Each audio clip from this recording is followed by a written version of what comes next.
The January transfer window is now officially open, and this could be a very busy window for the Reds in more ways than one. In today's video, we will be providing you with some massive Liverpool transfer news, as Fabrizio Romano has spoken out. Not only that, but we will also go over all of the latest Liverpool news from the last 24 hours. There is so much to cover in today's video. But first, hit the like button and subscribe to the channel for more Liverpool content.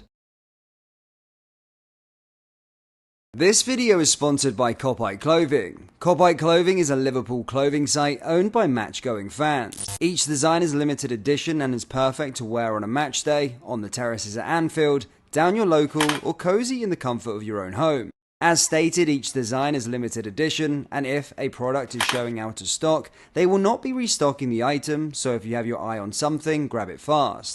Lastly, Clothing wants fellow Reds to be 100% satisfied with their orders, so if there is a reason you're not happy, they will refund you with no questions asked. Head over to clothing.com or down into the link in the description to get all of your Liverpool merchandise. Anyway, let's get back into today's video. Referees will make in-stadium announcements on the outcome of VAR reviews in the remainder of this season's Carabao Cup, marking a first for English football. The EFL confirmed on Monday that VAR will be in use for the competition's two-leg semi-finals and for the final at Wembley on March 16th. However, the most significant move will be a pilot allowing referees to announce the final outcome of VAR reviews to spectators in the stadium and viewers watching at home. This will include decisions reviewed by the referee at the pitchside monitor or upon the conclusion of factual matters such as accidental handball by a goalscorer or offside judgments.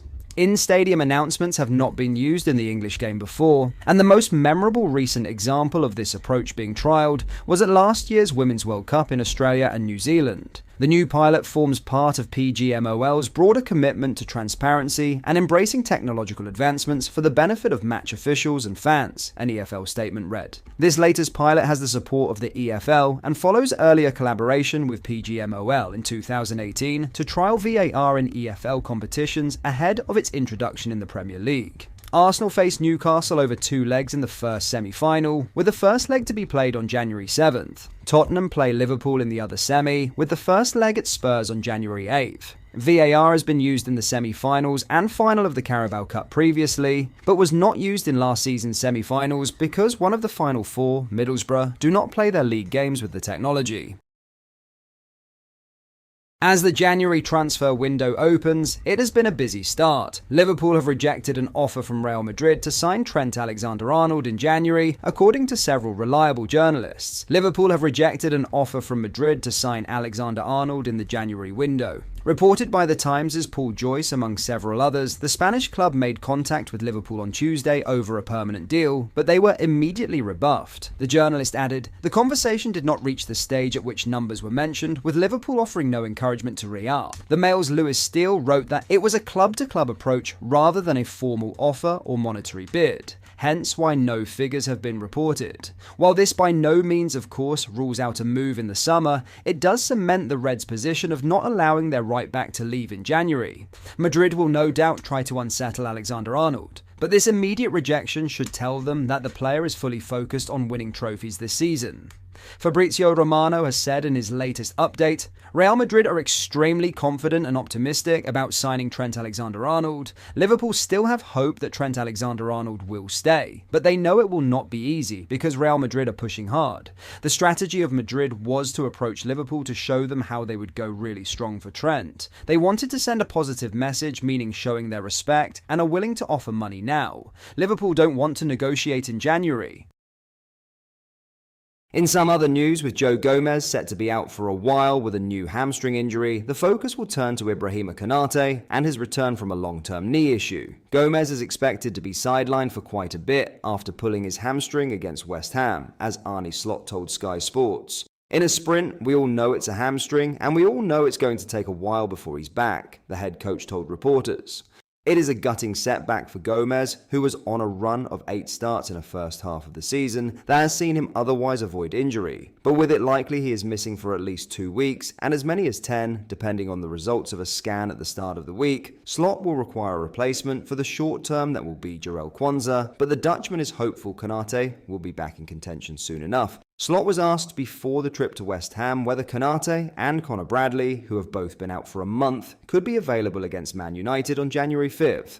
They will not be back for West Ham, but then there's a week in between, so let's see how close they are then, he told reporters. It's difficult for me to tell you at this moment because they don't train with the group yet, but hopefully in the upcoming days they come closer to that situation. Ibu has been out for 5-6 weeks maybe, Connor just as long. And also for them, they are in competition with players who are completely fit and are doing really well. I have to make the right judgment the moment they are back with the team. Liverpool's medical staff have been careful with Konate's fitness this season, and that is unlikely to change despite Gomez also being out. Therefore, while the Frenchman could be hopeful of a place on the bench next Sunday, even that could be doubtful, with Slot likely to ease him back in. The FA Cup third-round clash with Accrington Stanley on January 11th may be a sensible return date, with Kwanzaa starting against Man United, and then Tottenham in the Carabao Cup semi-final. Still, Konate's recovery comes at a timely juncture, with it seemingly not long before he is fit enough to take over as Virgil van Dijk's centre-back partner again. Lastly, Liverpool will head into the new year with 3 unresolved contracts, but the feeling around the club is that Mohamed Salah and Virgil van Dijk will sign new 2-year deals. Since the start of the season, the futures of Salah, Van Dijk and Trent AlexanderArnold have been readily debated and reported on alongside Arne Slot's bright star. Liverpool have tabled contract offers to the trio, but no resolution has been reached, with Salah saying in the wake of the West Ham win that an agreement remains far away. But speaking to NBC Sports, reliable journalist David Ornstein offered an update on Van Dijk and Salah, saying the feeling around Liverpool is that they will eventually sign contracts. The suggestion that I'm getting is that it will be a 2-year contract, Ornstein reported, adding that it is what Arne Slot and sporting director Richard Hughes both want. Agreements have yet to be reached, however, and the conversations continue as the financial aspects of the contracts need to be ironed out, which is what supporters have sensed all along. And if you're hoping for a quick resolution in early 2025, Ornstein adds, it's going to go on for a bit longer because I'm told that there's nothing imminent. If Van Dijk and Salah were to sign new 2-year deals at Anfield, the former would be turning 36 and the latter 35 when the contracts expire in June 2027.